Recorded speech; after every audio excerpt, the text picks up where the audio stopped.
Welcome to English literature class, my dear students of class ninth. Here, a horse and two goats story is being taught nowadays, which is chapter number 3 by R.K. Narayan. Here, open page number 52, the last paragraph. His misfortunes had declined gradually, unnoticed from a flock of 40 which he drove into a pen at night. His fortune, his wealth had declined gradually, slowly, gradually, unnoticed. He did not notice it. From a flock of 40, he had 40 sheep and goats in his flock, which he drove into a pen, pen where the sheep and the goat live at night. He drove into a pen at night. His stock had now come down to the two goats. His stock, his stock of animal had now come down to the two goats only. Out of 40, only two goats left, which were tethered to the trunk of a drumstick tree, which were connected to the trunk of a drumstick, which was, outside of his house, drumstick tree, which grew in front of his hut, and from which occasionally Muni could shake down drumsticks. He used to uh, connect the animal to the trunk of a drumstick tree which was in front of his hut. Sometime Muni shook down drumstick to collect the leaves and to make sauce. This morning he got six leaves he got from drumstick tree. He carried them in with a sense of triumph. He carried them. He carried them to his wife like he has got victory.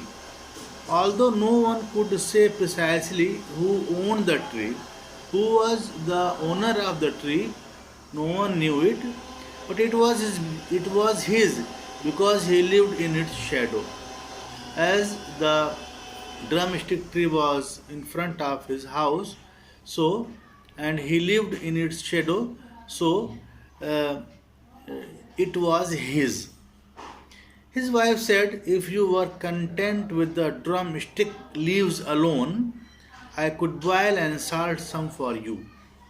His wife said, "If you were content, if you are satisfied with the drumstick leaves alone and don't want anything, I could boil and salt some for you." "Oh, I am tired of eating those leaves," he said. "I have a craving to chew the drumstick out of sauce. I have a desire to eat, to chew the drumstick out of sauce. Sauce is needed with drumstick to eat, I tell you. You have only four teeth in your jaw. You have only four teeth. Out of 32, only four teeth are left in your jaw, but your craving is for big things. But your desire is for big things.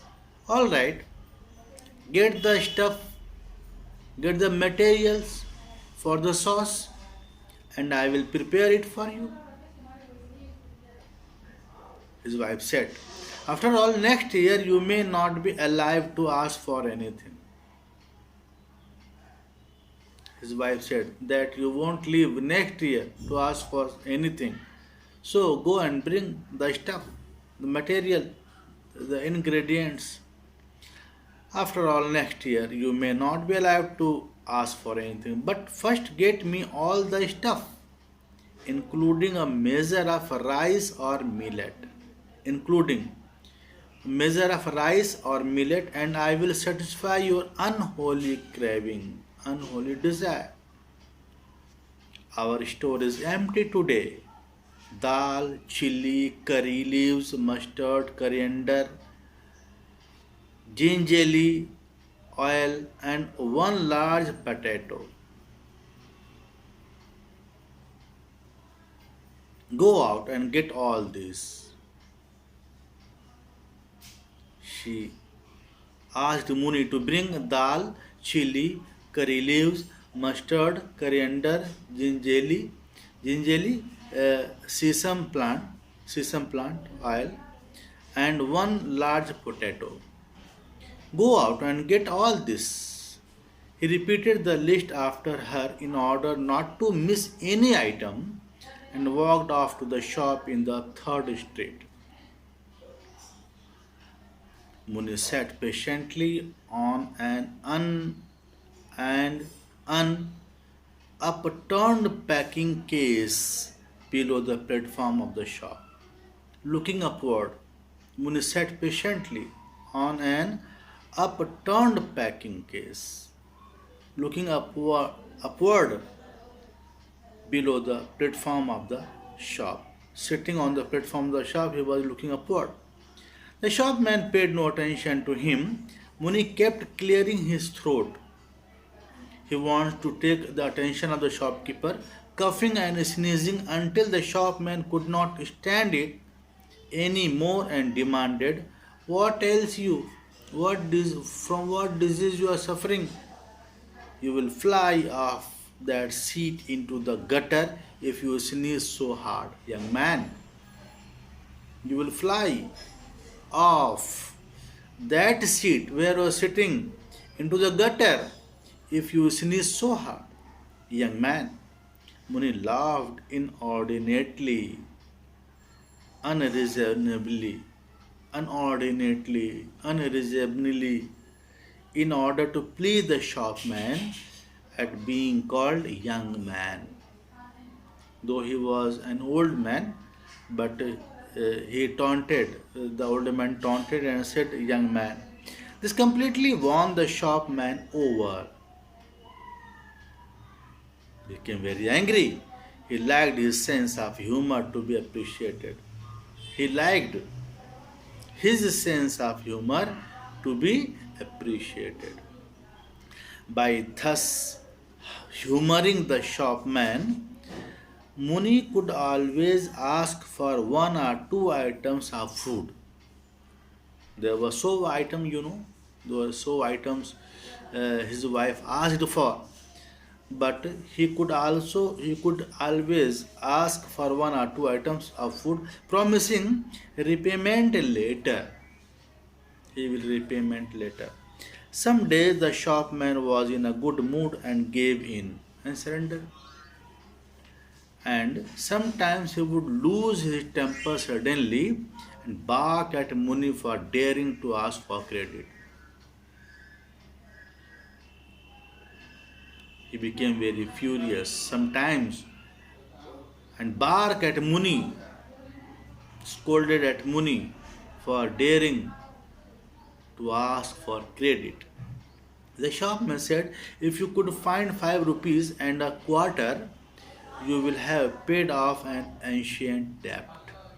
If you could find, the shopman said, if you had 5 rupees and quarter, 5 rupees and 25 paise, you will have paid off an ancient debt. How much have you got now? I will pay you everything on the first of the next month, he said.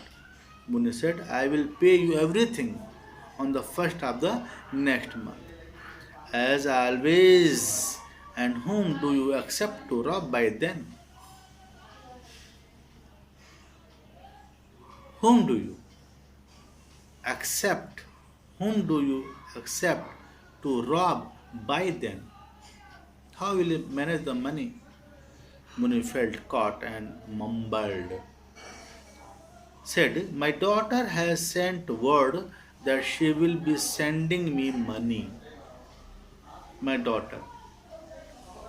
My daughter has sent word that she will be sending me money.